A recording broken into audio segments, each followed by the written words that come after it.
of pain that's present, typically found within the lower back or the element of the buttock. Sometimes it's on both sides, sometimes it's only on one side.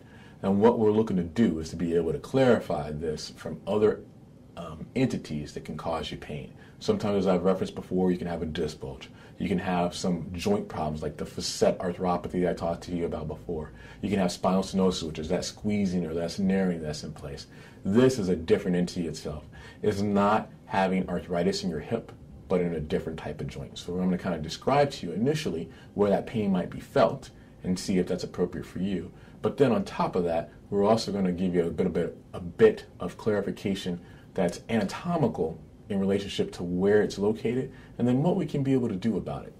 So I'm going to stand for a second and show you that orientation of where that pain might be located. So if you're feeling that pain, normally you're going to feel it down here in the buttocks, and it'll come down a little bit lower from time to time. Every once in a blue moon it'll spread over to the side, but that's traditionally that area that gives you most of your problem. For the most part, it can give you pain in a standing position, in a seated position, but there's going to be a few things that seem to aggravate it further. And one of the things that we're going to do to kind of test that is particularly for gentlemen that would cross their legs in this type of fashion, where they're open like this, you can be able to feel that pain really intensify.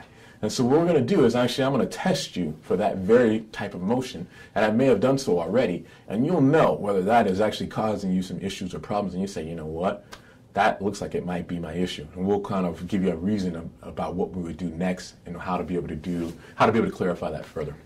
So if we're showing you this in terms of an anatomical model, to refer back to my spine here, in essence what we're looking at is not the hip joint that's located here, as you can see from my Q-tip, but more so the element of this joint that's down here, like this, where my Q-tip ends. This joint is a long, extensive joint. It's not a joint that's mobile. It's a fused joint, meaning it doesn't move at all. But what can sometimes happen is this joint can give you pain that not only will stay here on the backside, but every once in a blue moon can radiate all the way here to the front. It's very challenging to be able to tease out whether it's pain from here versus it being pain from the hip. And frequently we'll do a number of different provocative tests to try to determine and make that pain kind of come about, in conjunction with getting an x-ray of that area in that region to determine if you have some degree of arthritis. So many patients will question me, once we found out that that is indeed their pain, or they know that that's the pain, then what are we exactly going to do about it? And so the simple way of approaching it is after we've done some conservative treatment, if you've done physical therapy, if you've done some medications, and that just doesn't really seem to be working, normally what we're going to do is we're going to actually come around and we're going to place you on a table in a face-down position, and we're going to give you something that's called a sacroiliac joint injection. So in essence, we're going to go into that injection and we're going to place medication into that joint using live fluoroscopy to get into that right spot in that region. So that actually can be able to be a good maintenance treatment for a number of patients, giving them months of relief at a time.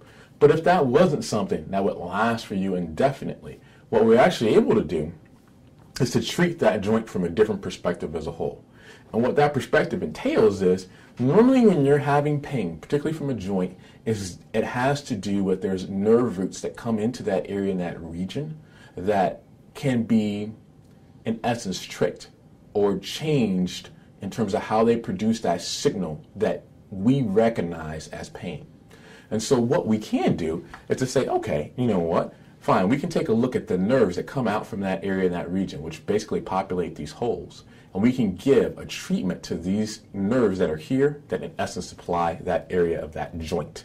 So we can be able to make you feel better and give you a longer lasting relief that can help you be able to do the activities that you want to do.